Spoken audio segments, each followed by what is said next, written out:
Should we start? We always start with like a landing check-in whenever we do something together. So, and even if you're doing something, you're not able to like fully land, you can still kind of go through the steps like in your own way. But if you are like seated or you have the space, um, you can maybe just take a moment. Maybe you want to like take a stretch or like shake out your arms or just wiggle around on your seat or anything that feels like good right now. If you've been sitting a lot today or moving a lot or not moving a lot, just having a little check in with how your physical body feels. Yeah.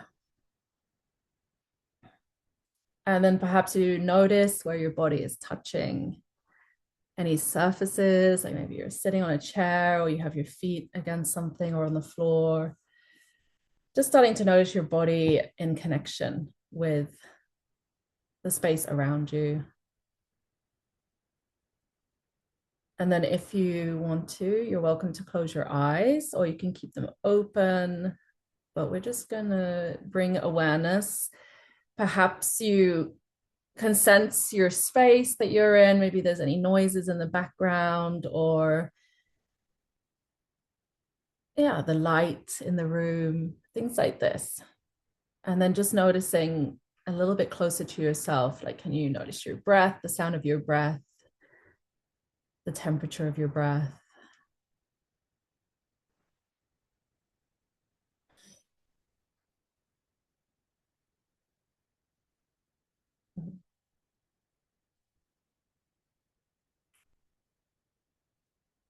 And then you're welcome to invite in a bigger or fuller inhale, perhaps in through your nose. Seeing if you can expand your rib cage, seeing if you have some space in the ribs. Sometimes, throughout the day, our breathing can get a little shallow. So that first time of really like, we can come up against some friction or some areas that feel a bit stuck. So just seeing if like there's a full breath that you can take in. And then once you're full, opening your mouth and just letting the exhale out. And maybe doing that one or two more times, seeing if you can get a little bit more space in the chest and the rib cage. And then opening the mouth and sighing everything out. And maybe you make noise when you sigh. And maybe you do it one more time if it felt good, or maybe you just kind of come back to your natural breath, seeing if you can soften your face, softening around the eyes and around the jaw.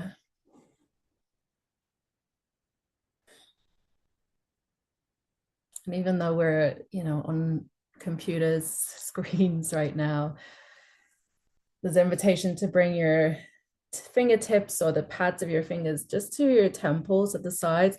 And you just like a medium pressure, like circling and then notice if you're still tensing in your eyebrows or in your jaw. Maybe you can let your jaw hang, filling that space.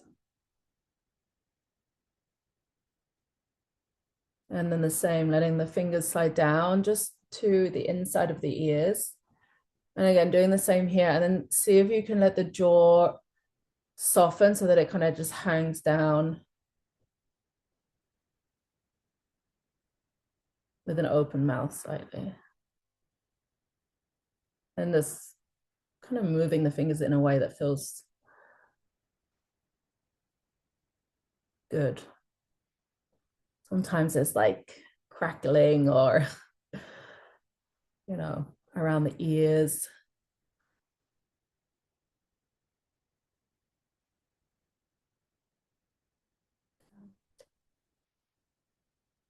And then you can gently release it, the pressure from your fingers, and then just let your arms rest down into your lap. And then maybe it feels good to take one more full breath in and sigh out the mouth.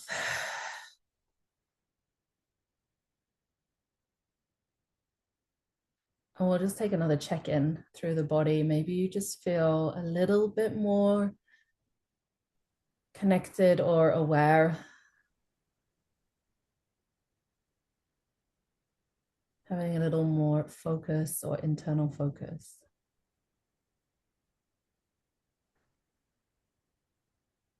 Okay. And then we will welcome you all to this webinar this evening. Why the world needs more rest guides. Something we are really keen to spread the message into the world. And I think this time off, we've just had this long summer break, and we've both got to speak to, friends that we don't often see, or like family members. And that's when you really hear again, like the reality of people's lives, and how much people are struggling with sleep and with stress, and finding it really difficult to manage their lives and to prioritize or find time or know how to bring rest into their lives. And it comes up a lot with us.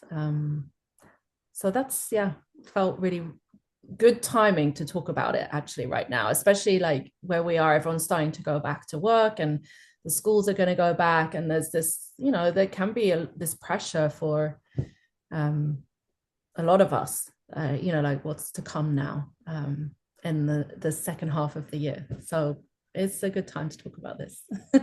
And for those of you that haven't met us before, I am Rachel and this is Claudia. And we both live in Norway. And even though neither of us are native Norwegians, we're both people that have moved to the country. I'm from the UK and Claudia's from the Netherlands. Yeah. So we're both also coming from that. Yeah, we've both like gone through that transition together as well. And I think rest has always played a big part in that too.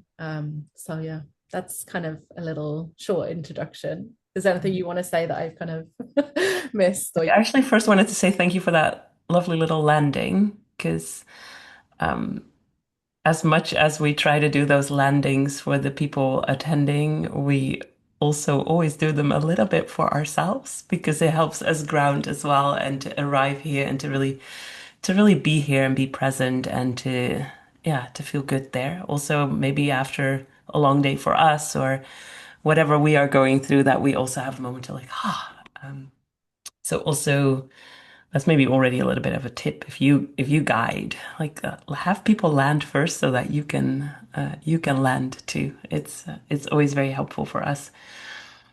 We always like to think that we're on that mission of helping people feel more rested and connected, and we can't really change the way society works so much, I feel, or the way a lot of companies maybe work. But what we can change is how people can practice these different practices and how to help people feel safe to actually rest, to pause, to do that. So that's something that we'll talk about today. We chose this topic a little bit also because I think we're a little bit worried sometimes that we just see people get more exhausted and we meet a lot of burned out people, a lot of overwhelmed people trying to do life with all that. I mean, life is very full for a lot of people, and that will maybe not change so much, but there's a lot more awareness around rest and sleep, even the amount of attention that sleep and sleep research has gotten the last couple of years, which is really good development. So a lot of people are much more aware of it, and a lot more people measure things with, I don't know, wearables and trackers and things. But the fact that people know that they're tired and exhausted and sometimes burned out doesn't necessarily mean that people practice more rest because a lot of people are tired and wired and they can't really rest and can't really pause and don't really know how to do that. And I think that's where we can play an important role And so that's really something that we wanted to explore tonight. Not just that, okay, everyone's tired, nothing, there's nothing to do, because we actually do believe that there's ways that we can help people feel safe enough to rest and give people practices that are actually so, I'm actually going to say easy, so easy to do, and to make life just a little bit more easeful and joyful and present and grounded. And I mean, all that good stuff. So those are some of the things that we wanted to talk about tonight. Mm. Yeah, it's definitely like since we started doing this work, like the last, like with the Rested, like the last 5 years, I think the thing that we never thought would be the difficult part would be the part of like the people love that we talk about rest. Like so many people are like, oh my God, it's so good that you're talking about rest and yoga nidra and all this. But the hard part is that is actually helping people feel like it's accessible to them. Because the most common comment is that it's not for them, but they love that we're sharing it.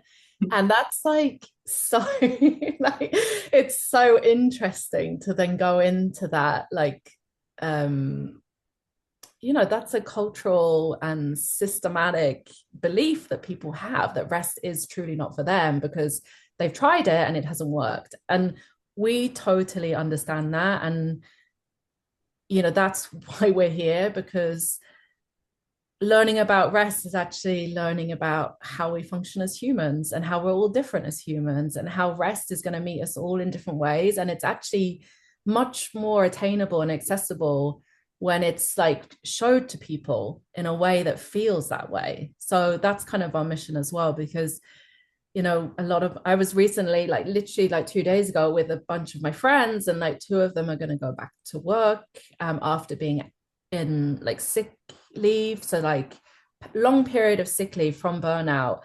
And even that anticipation of going back to a job or going to a new job after having all this time out to learn how to deal with their stress and learn how to rest and work on themselves, and then go back and not knowing if they're going to be able to take all of that with them into this new part of their lives.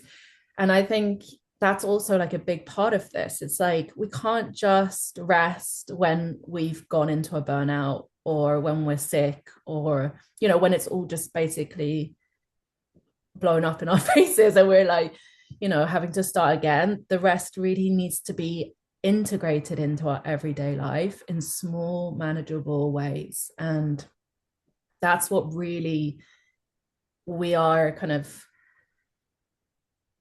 talking about all the time. And we love the practice of yoga nidra, not only because it's a very simple practice, but because of how impactful it is. So it's, that's why we always focus on yoga nidra, because obviously there's like so many different ways you can rest, and we do touch them. We do like talking about them as well, but yoga nidra is the one that we're like, this is like truly impactful for almost everyone. So yeah, that's, and like those of you that are listening, it's like, how many of you know someone who is exhausted right now? And it's like, probably you've had a conversation with someone today and they're like telling you how tired they are, or someone that's on sick leave from work because of a burnout. I can count on, I have like many people I know that are in that position. So it's really trying to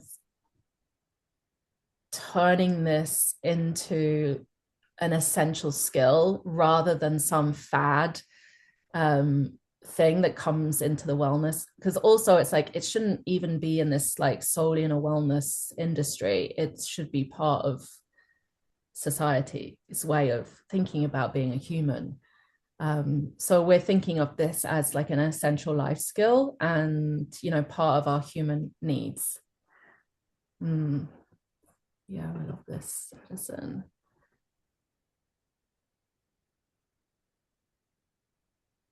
Yeah, we'd love to hear this. Yeah, we can do this later on because you're eating right now. But yeah, that's very cool.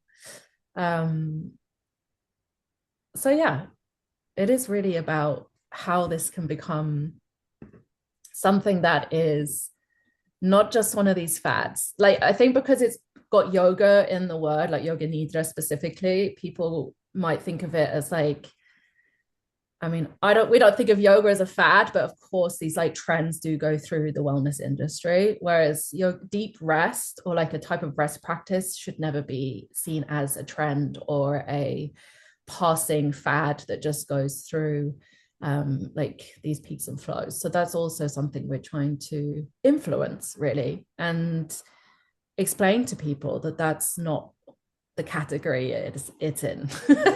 It's in its whole own category, along with like being able to eat food and to have shelter and to have access to clean water. It's really one of our basic needs. So yeah, that's kind of also something that's quite important to us.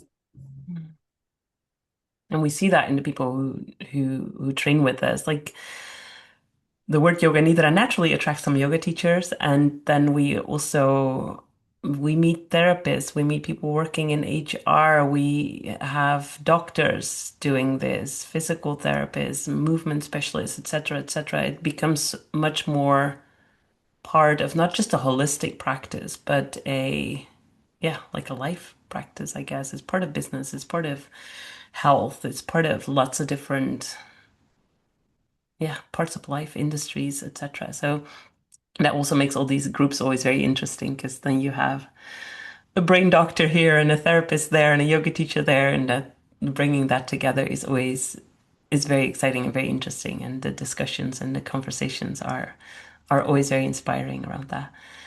So I would love to hear also your story, Edison, when you feel ready to share that. Yeah, go for it. Yeah, I'm happy to share. Is my sound and audio okay for you? Very good. Okay. And I'm comfortable like being on the recording and stuff if that, depending on however you do that. Thank you so much. Um, yeah, I'm Addison. I use they, them pronouns, and I'm from the Eastern United States, um, where there's like a lot going on right now, and it's rest is like paramount. Um, but I discovered Yoga Nidra probably a year or two ago. And I don't even know how I heard about it. I don't do yoga and I don't really enjoy doing yoga. And I have a lot of body things, but someone had mentioned, I think there was like a yoga nidra sound bath thing that I did locally.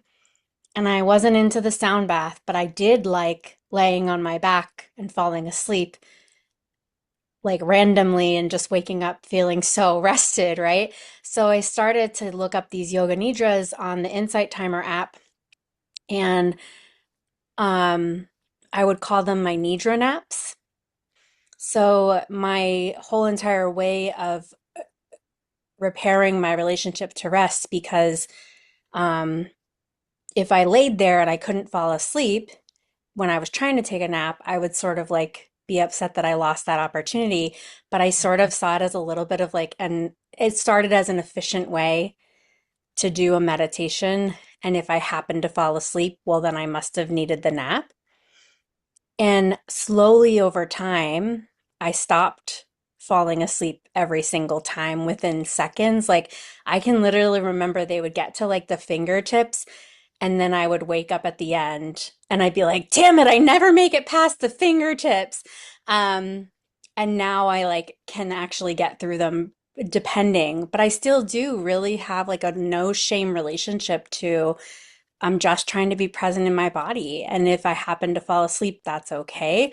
I discovered your meditation on there, that your yoga nidra, and I also practice a complex trauma therapy approach that is very focused on like agency and what we want for ourselves, and really like integrates the mind and body and doesn't like prescribe how that therapy is supposed to happen. And when I was listening to this Nidra, I was wide awake and I was like, oh my God, did they practice NARM? Did they know what? I was like, how do they know that this is like the perfect blend of what I want in Onidra? And then I like went down the rabbit hole, right? And that's how I started following y'all. But um, Nidra's changed my life. Like I can do a 5 minute Nidra, a 10 minute Nidra. I can do it anywhere, any place, and I have a whole routine around it of like what I create for myself when I do it. And it's really changed my relationship to rest. And also my relationship to like appreciating yoga for what it can offer in a way that's not shaming people who can't hold certain poses or do it certain ways. Like I really have a lot of more value and appreciation for the act of like just being present in the body. Yeah. That was amazing. Thank you so I much hope for that I like sharing. try to be concise, but I'm like, I could talk about this all day. Oh, well, you're in the training. We're gonna have the best chats. Don't worry. That was oh, thank you for the compliment as well on the yoga nidra. I mean, it's always, you can't know how people hear things.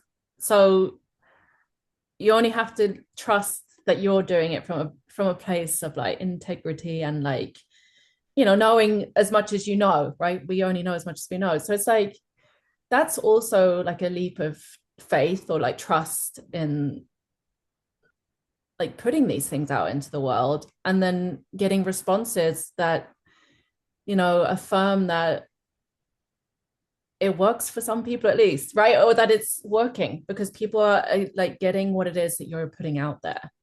And so yeah, that was a really beautiful story. Or your story was like, yeah, amazing. And you said so many things that are just so yoga nidra, like the way, like there's so common that when we start, like we don't get very far because we are tired and our body just needs the nap. And yoga nidra is designed to like bring us into a state of rest. But if we're sleep deprived or just really exhausted, well, our body's going to be like, oh, thank you, like thank you, and it's just gonna be like, bam, you're out because it's like, okay, finally they've let me they let me rest. So it's like it's quite funny, really. It's like, and then over time, it's like like you said, everything you said was just like very spot on. So yeah. Yeah, totally. Yeah, I love that. Um, yeah, thank you so much for sharing what Rachel said and what you said. That was so perfect. And the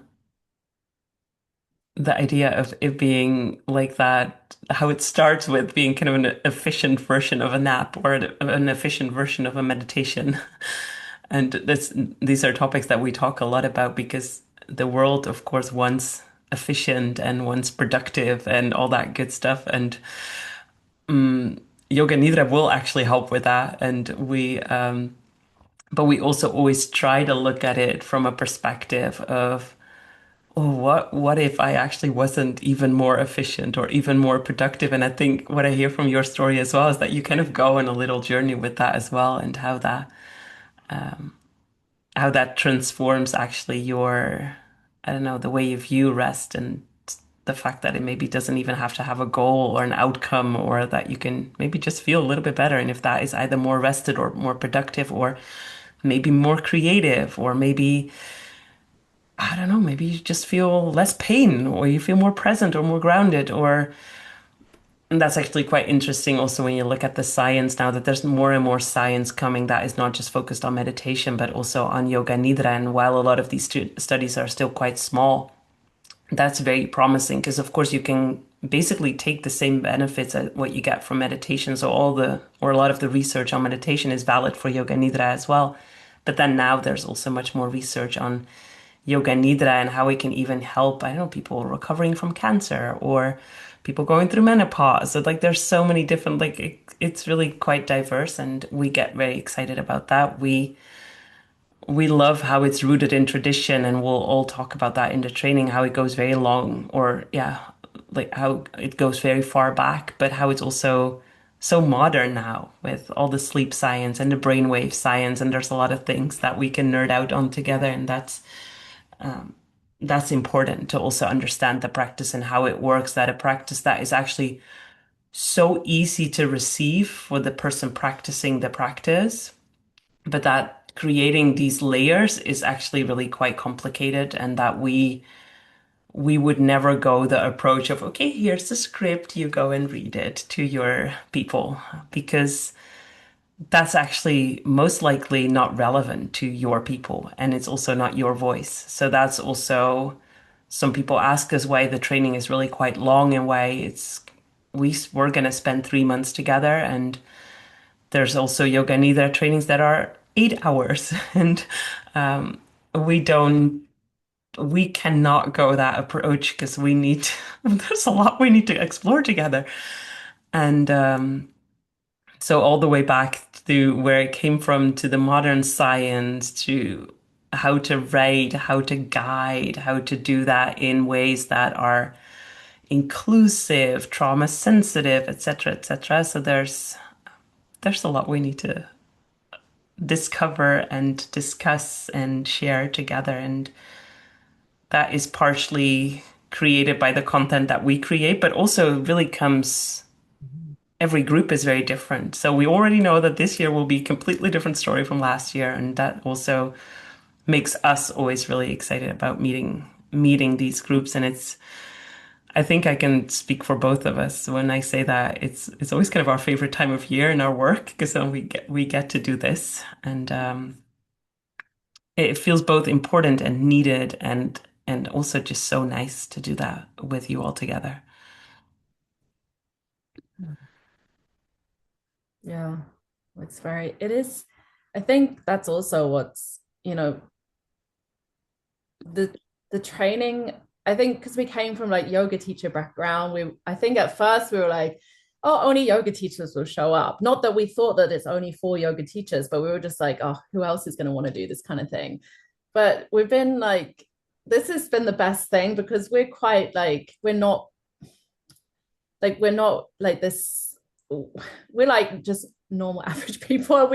We've loved the variety of people that show up in these trainings, and it's made them so, just the so well, I don't know, like the way we get to talk about the different ways of supporting communities, because we're not just talking about being in a yoga community, because that's not what we are, and that's not, we want to reach your everyday person, and all these different people that come and join. It's like we get to talk about, okay, well, who's your community that you're mainly going to be providing this for? And it's like there's always like this very mixed group of communities, and I think that has really helped us as teachers, and we've learned so much from our students, and we keep doing that every year, because it's like our idea of what, like a facilitator, we like to use that term, like, because this is not like about, we're not trying to heal or fix or rescue people, and we're not scientists that have,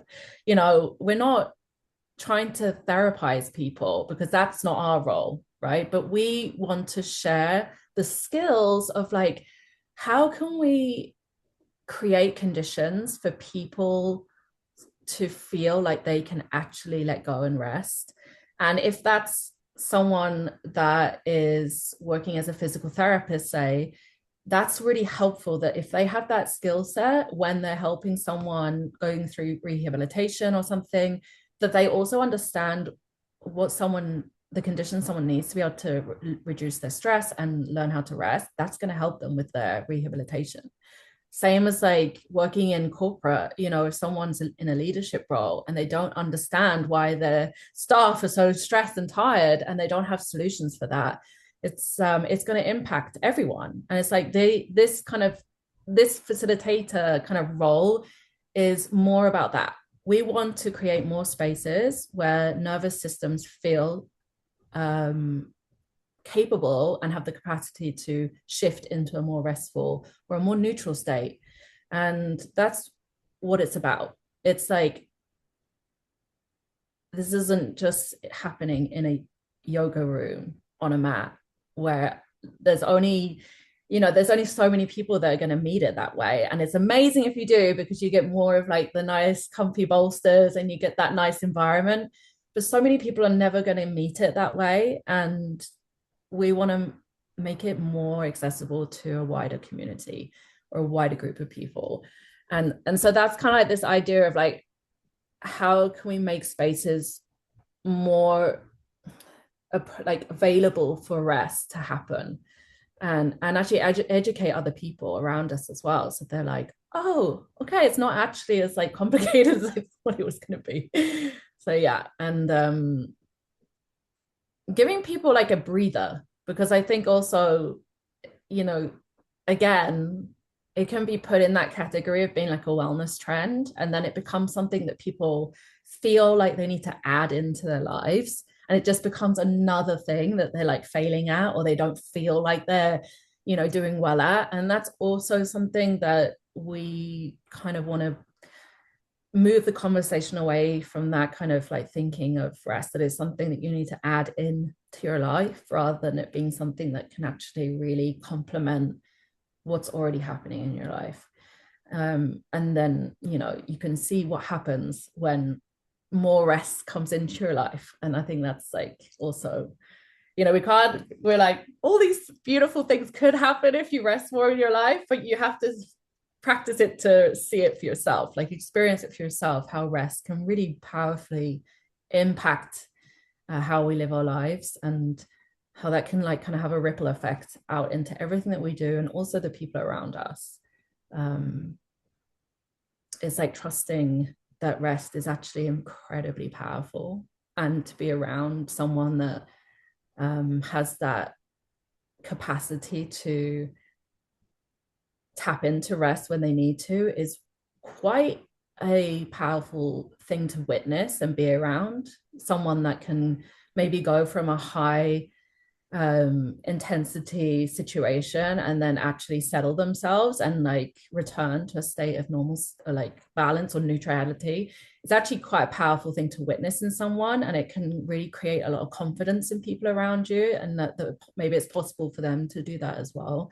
So we need more people in the world that have the skill to, you know, access rest when they need it, and not apologize for it as well, and not make it out to be a shameful or something that makes you less of a person.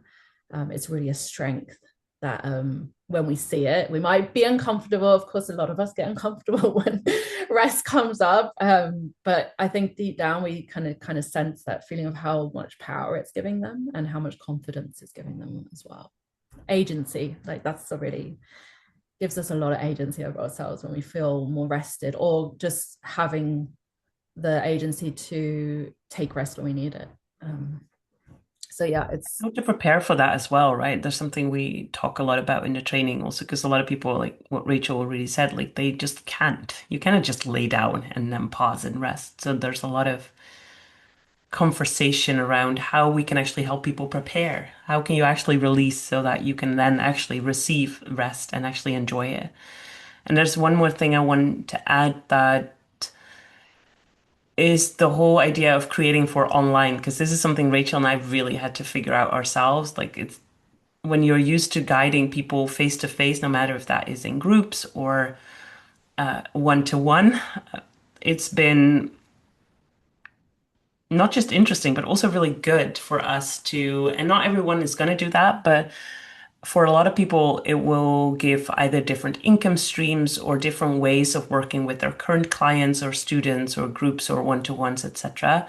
Is that idea of being able to create good content that you can use online. So good recordings that you can either just use from you to one other person, but maybe have it out on Insight Time or have it out in your, I don't know, online program that you're creating. But what we've seen, for example, for yoga teachers is that they were suddenly able to have a different type of work that wasn't going to a class and teaching that class, or a therapist working with, no matter if that was a psychologist, for example, or body working therapist, that they suddenly had something extra that they could give to their people that supported the process that they were going through. Because there's one thing that you can do, and that's of course a very important part of the healing, is that when you meet with the person, but it's really nice that they can also do something that is quote unquote homework that happens in between the sessions, that happens in between the moments that you meet. And that has been really powerful. People working in a corporate world that they could take something with them home, or that they could practice in the evening or in the morning or in their lunch break.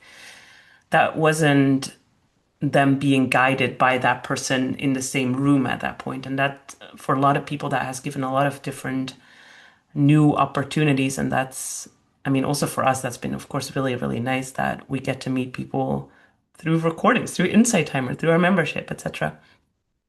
And very helpful also in people's busy lives, that there's something they can turn to where they don't have to go take a bus to a class first and wait for the class to begin and then end and then take the bus home, where it takes maybe a whole evening, and now they can actually do it in half an hour at home. And even though we don't, yeah, it's another efficiency thing, but it actually does work really well when it takes a little bit less time in people's busy lives. So, Yeah, and I always remember like one story I had from a teacher that it's like if you're working with people that are in real crisis situations, so she worked with people in like veterans with PTSD, it's like having that recording to use at home is quite an invaluable resource for when they are really struggling on their own and they're not in the like in the rehab, or they're not in the group therapy or whatever it is, and they're just at home on their own and they're struggling. It's quite, it can be quite a powerful resource for them to have if they know that it's there and they are familiar with it.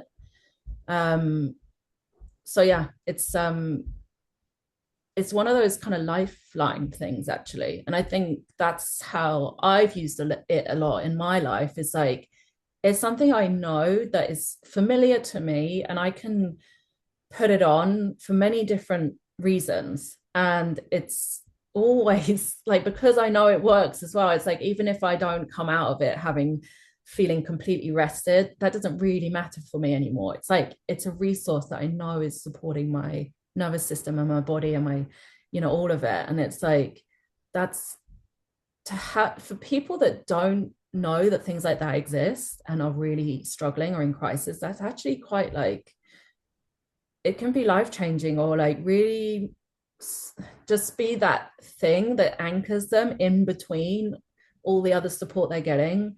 Because of course there's going to be times in our life when we just are alone and we're like, oh my gosh, I don't have anyone right now that can be there for me. So yeah, it's kind of has, it can have this like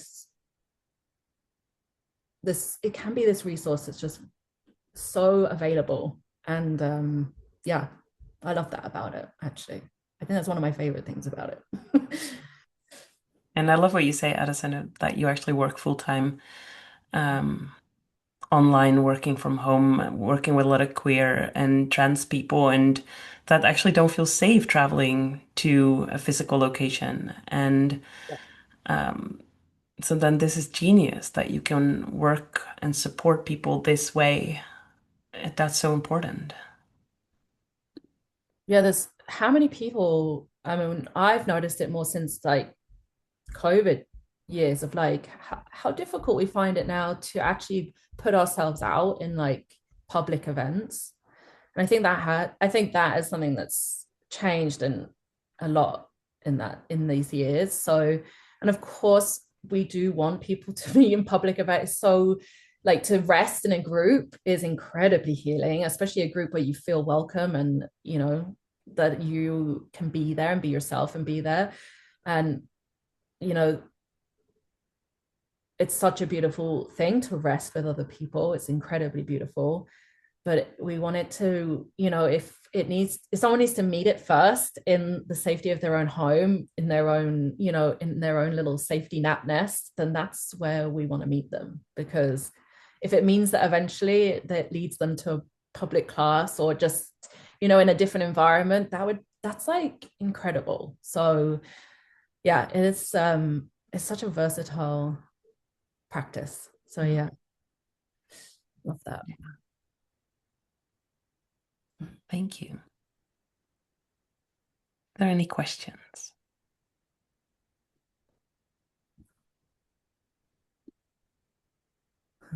We'll add some more wrap-up stuff in a moment, but if anyone has any questions right now, just throw them in. You can always type if you don't want to talk, or raise your hand like Addison did. And I guess it's like, yeah,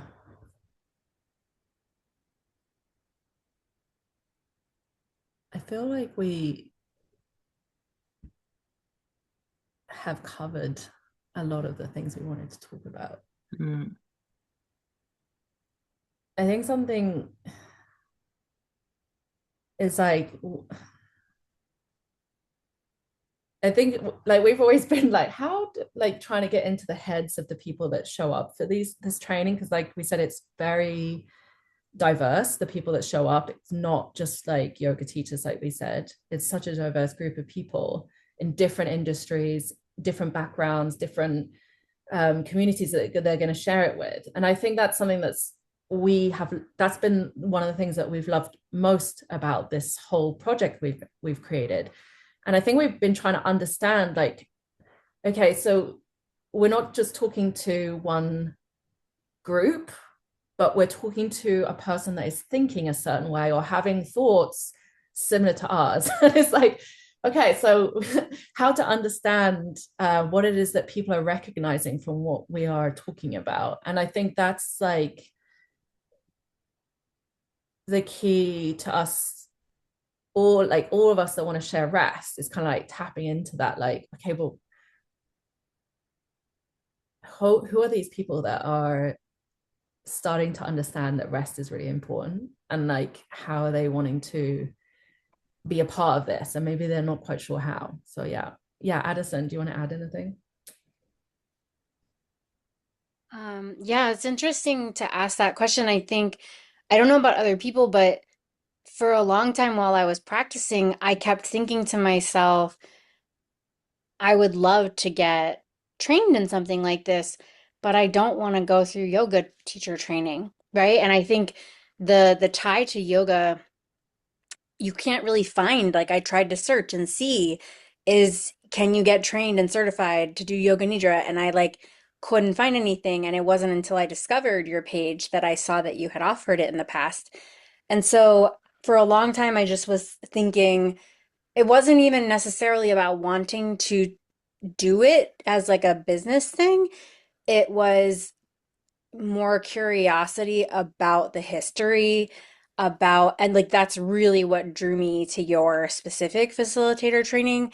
Um, is that I felt like if I ever was going to offer this to clients or colleagues or anywhere, that I would really want to have a respectful understanding so that I wasn't appropriating something, because yoga and the Mm. wellness fields can often do that in a way that's really problematic. So it was less about the need to be a facilitator and more about not even knowing if it was for something I could access and whether it would actually give me the knowledge that I was hoping would be present when I know that that's often missing in other spaces.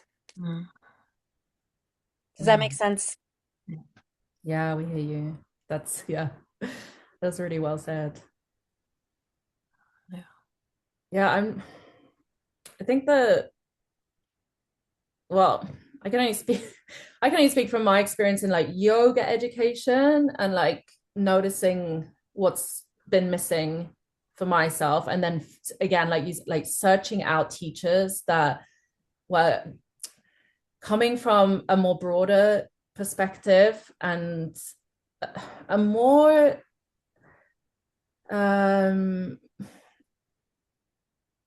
well-rounded perspective. So like just not just making it within the yoga sphere, but like broader, and like perhaps educated higher education in like what what it is they're talking about. And I know for Claudia and I, that was the reason we created this training, and we could make it longer and bigger, but of course we're trying to make it accessible to people as well. But I think because we both had really good teachers that inspired us and educated us, and also inspired us so much that we became so curious that we did more, education afterwards, like more reading and more practicing and more, reaching out into other fields that kind of like were very much part of yoga nidra, but aren't always talked about, even though, everything's always very connected to other fields. And I think that's what also inspired us, like seeing the connections that were outside of yoga and outside of meditation and being like, oh my goodness, it's so interesting that they're talking about that. And that's exactly what we do in Yoga Nidra. Or like in this field, they're talking about that. And that also is like, and that was something that we were so intrigued about all of that. And I think we were like, but if someone's going to learn about Yoga Nidra, they should know all of that as well, because it's like, that's what makes it so exciting and so, like people will want to practice it more then, instead of thinking, that it's just another part of yoga. And if yoga does not feel accessible, which so many people, like I cannot, it's kind of sad that it's become in some places what it has. So it's like trying to show another light as well of like what yoga can offer as well. And not trying, I mean, we follow like a non-linear, what do we call it? Non-lineage. Lineage. I was gonna say non-linear. Non-linear. Probably not linear as also non-linear. More of a secular. We're not really following one lineage of yoga. It's like, so one type or like background of yoga. We're trying to show like the whole picture and like, and also how it connects to other fields, because nothing, where we are in the world now and like 3,000 years ago, whatever, it's like nothing has stayed like original, like pure in that sense. It's like everything's always kind of adapting and being infiltrated by something and like evolving because of like input of like how the world evolves and how we learn. So I think that's also our idea of like Yoga Nidra is evolving, and it has. So it's like we need to understand the traditions and the background, but at the same time, it's constantly having input from like what we're learning and the discoveries we're making. And also, humanity is it's just constantly blooming and flourishing. And, so that's it. We have to be able to meet people where they are and meet society where it is. And it's just changing so much now. So it's like, every year we're like, I mean, this year we just talked about how we want to learn a bit more about, because I don't think there's like loads of research on this. So it's kind of a bit more about like talking to people, but like neurodiverse people and like ADHD with rest in Yoga Nidra, because that's like something that is relatively new in terms of like how much people are like talking about it and like diagnosis. So obviously it's not new, but like that in terms of Yoga Nidra, we're kind of like becoming more and more wanting to look into. So it's like there's always like connections of like how it's, working with, or how it can support different things in the world. So that's also really, exactly. So, but we don't know. I mean, neither of us are like very we've been talking about how we're going to try and learn more about the connection with like neurodiversity. So because it's like because some people, you could argue that if someone finds it really difficult to focus or like things like that Yoga Nidra would be like really inaccessible to people. But I think it's actually sometimes has the opposite. Like it is really helpful for people like that to lock in and have an experience with their body that perhaps they haven't, had that often, where they can be present with their body and like, slow down a little. So that's something as well. So kind of something that we're kind of moving, like, we're like, oh gosh, it's like constantly there's always new things to learn, but that's sparked our curiosity. So Veronica, did you have anything you wanted to share, or are you just happy? Yeah, I had many many thoughts during the whole. I mean, I work with something similar. I teach yin yoga, and I also am studying to become an acupuncturist. So I work with traditional Chinese medicine. I mean, there's so much I can say about the importance of rest and all the layers that happen beyond the felt experience of, I mean, obviously, when you feel how right it feels, you know there's a lot more happening, and there is with yeah. But I find it also the last bit you were saying about the connotations to yoga nidra. Um, it's interesting that you haven't also, you know, labeled it differently and like called it something else to kind of not be tied to the yoga world. I've been thinking about that in my yin yoga teaching now like 10 years. And for me, it's so much more than the yin yoga um, culture or the story, but then I've just stuck to the name. And so many times I thought, oh, I could call it like somatic rest, or, you know, there's so many different ways I could word it that would feel a little bit more like what I'm interested in within it. But then I've stuck with the name of it. And I think there is something in that too that is a part of building on the meaning, you know, like letting the meaning of that somehow heritage become updated to different bodies, different ownerships. It will always be problematic with the stories of kind of yoga and also how it's been. I think about that when I'm studying Chinese medicine. I have a huge respect for the culture. This is, you know, I'm in some ways teaching a heritage to from a culture that this is a part of their lives, you know, the terminology, the way they understand things is a part of how Chinese people live. So, but at the same time, I'm also with that respect growing the term and in a way making it I wouldn't say my own, but like growing the way it is still kept alive in a way. So yeah, I think that's interesting as well with the relationship to the yoga name in the Yoga Nidra. And yeah, but yeah, we could talk about all of these things forever, I feel. But I feel that something but we could. also just yeah, one note that I will always come back to is the notion of rest is something that is always relevant in my life. I always come back to it, and the meaning changes for me, but it will always be relevant. Like there has never been a point in my life where it wasn't important.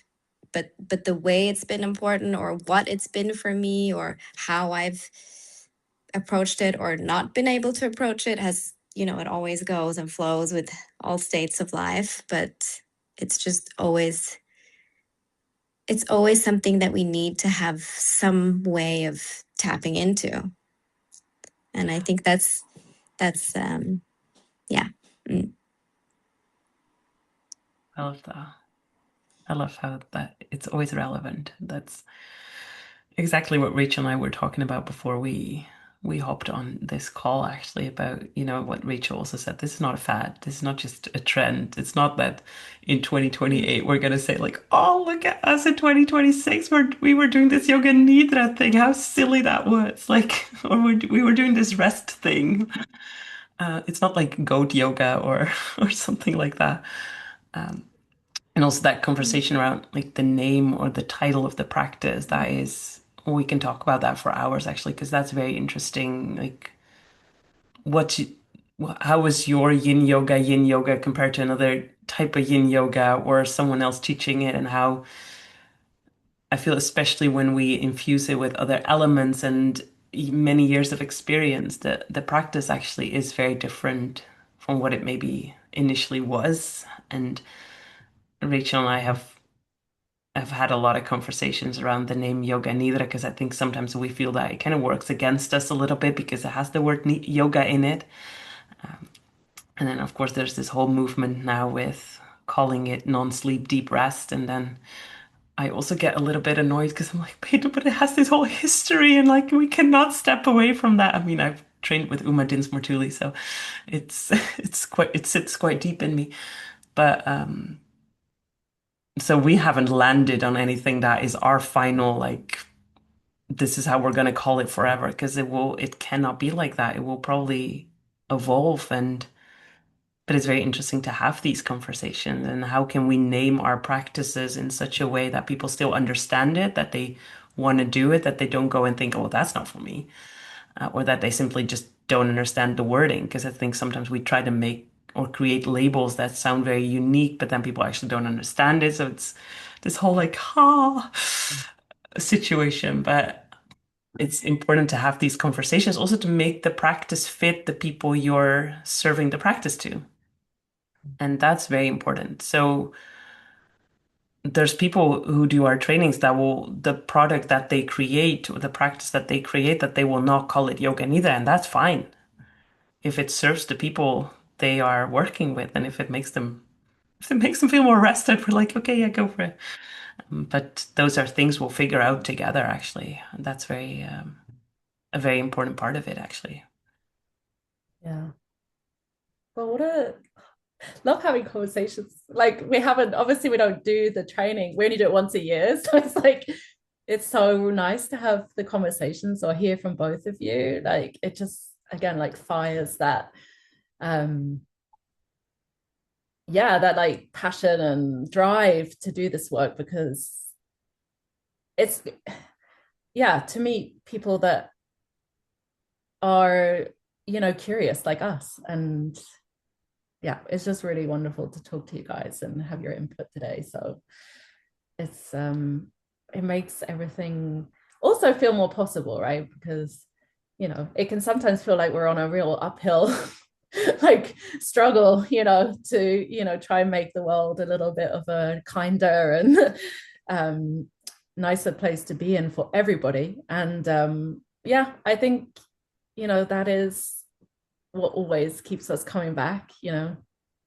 is to keep showing up and letting people know that you can join us for 3 months and maybe it'll change your life, or maybe you'll just be like, oh, I had a really great time. So yeah, it's been really wonderful having you here. And yeah, Addison, we're going to see you, so we'll see you again. But it's really nice that you popped in on this, because like it's always good to have more time with people. And yeah. And Veronica, are you in Oslo, Veronica? Is that why you know Claudia? Yeah, okay. I'm in Oslo, but right now I'm in Denmark at acupuncture school. So I'm without child, so that's why I was like, oh yes, give me some. I want to be part of this good energy. Super nice. Perfect. So nice to see you. Yeah. Okay. I'll say thank you. Yeah, you want to say something, Claudia? I just wanted to say thank you. And for those of you who are in Europe time, I'm going to say good night. And if you are in US time zones, have a good rest of your day. Yes. Thank you, guys. And always reach out if you need anything. Thank you so much. Bye. Have a great evening, day.